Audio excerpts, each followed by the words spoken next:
Okay, let's take a look at installing Python. A lot of computers actually already come with Python. If you're on a Mac, it probably already came with Python 2, maybe a version of Python 3.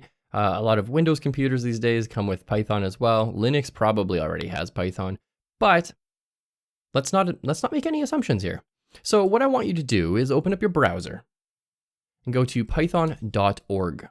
And you'll see this website that looks like it hasn't changed since 1998. And let's go to downloads. And the latest version, and this has detected that I'm already on a Mac computer, is 3.8.2. So it's going to suggest that I download this. You could download the suggested version as well for your operating system. Or you can scroll down a little bit and you can download a different version. So you can see we have all these different versions. There's lots of them in here.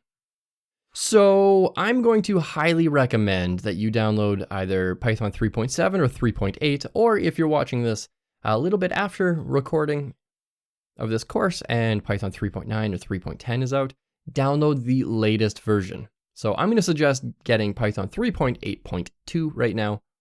And if you click this, it's actually going to bring me down to a page. It'll bring you down to a page like this too. And you have to scroll down to the bottom. And if you're on Windows, you'll probably want the 64-bit executable installer. That's going to be the easiest way to install Python on Windows.